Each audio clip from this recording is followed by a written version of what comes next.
Through the magic of technical analysis, even you, boys and girls, can learn how to make enough money to buy a Pepsi.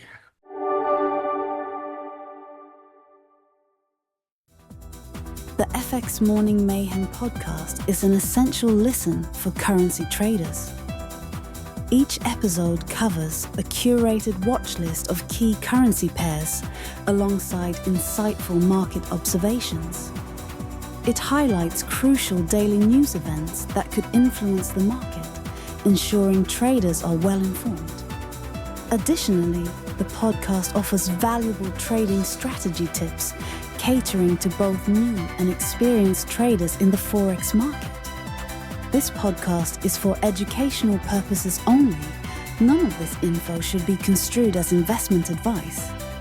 To see the trades called out live for free on our Slack channel, click the link in the description or scan the QR code to join the trade faction. If you find this podcast valuable, please follow and share with a friend. And now, on with the show.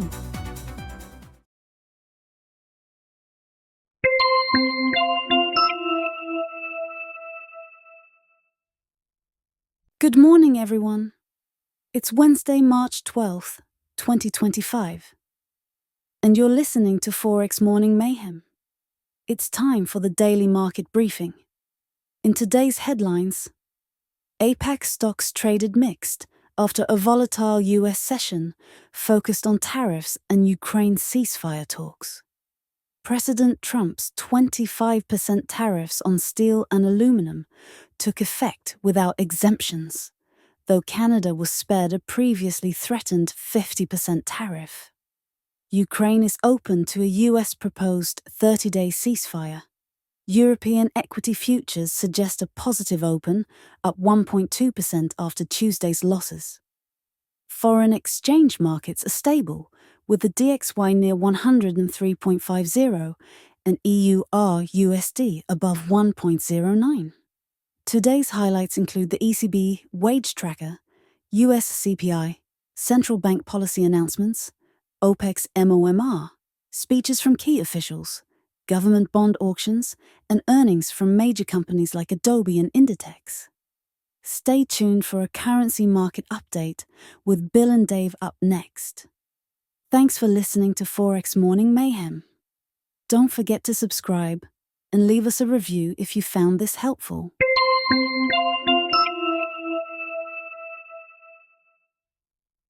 Starting with the currency pairs, here's the Aussie New Zealand Dollar. We are waiting for a short sweet spot to form. This is all in the zone, all set up, ready to go. Aussie US Dollar in the zone, waiting for a short sweet spot to set up. Euro Canadian dollar still hyperextended, not doing anything here, but it is starting to pull back a little bit. So this may pull back into a tradable area very soon. The same situation here with the pound Canadian dollar, not as big of a pullback, but starting to show signs of pulling back. New Zealand US dollar, these were our trades for the last 2 days. This one was profitable, this one was not. This is the Singapore dollar Swiss franc in the zone, waiting for a short sweet spot to set up. US Canadian dollar, everything's in the zone. We're waiting for a long setup to set up here. US Swiss franc in the zone, waiting for a short sweet spot to set up here. So today, for our market insight segment, we are going to talk about the Average Directional Index, or ADX. Remember, I mentioned to you, you should probably take a look at this. That's why I picked this today. So let me bring up my prototype lab. And now we're in it. Now we're going to get rid of this, and we're going to add the ADX. This is actually a really useful technical indicator, and I'll tell you why here in a moment. Most technical indicators work pretty well in a trend. One of the things I forgot to say when we were talking about the simple moving average yesterday was that works great in a trend.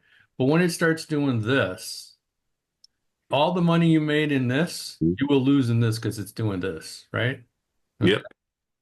This is where the ADX comes in handy because what it is, it's a single line. It goes from 0 to 100. The higher the number, the stronger price is trending. So Okay. if you see right here, we've got a really high number, really strong trend to the downside. The number doesn't care whether it's trending up or down. So a general rule of thumb, below 20, there's no trend.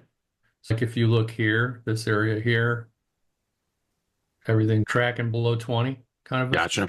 Yeah. And like I said, it doesn't tell you whether the trend is up or down. It just tells you the strength of the trend. So if you use this in conjunction with your if you combine this with the simple moving average, you could use it as a filter. So like, Okay. if you're going to just do that crossing strategy where I go long if price goes above and short if it goes below. Mhm. So what you want to do is once you get a signal, then you want to look down here and go, oh, that's not trending at all. So I should just ignore that signal. That's the way you would use this average directional index. I didn't want to go into the math of how it's calculated, but if you just Google that, you can get the equation. All of these technical indicators are not beyond 5th grade mathematics. So it's basically, if it's at 20 or below, it's a weak signal. correct. Is there an overextended signal? Anything above, they're saying here 40 is very strong, but I would almost stretch that a little bit and say anything over 60 to 80.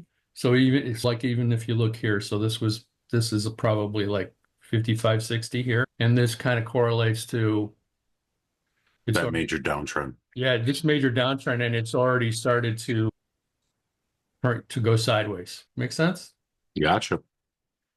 So, through the magic of technical analysis, even you, boys and girls, can learn how to make enough money to buy a Pepsi. That's all I got for today.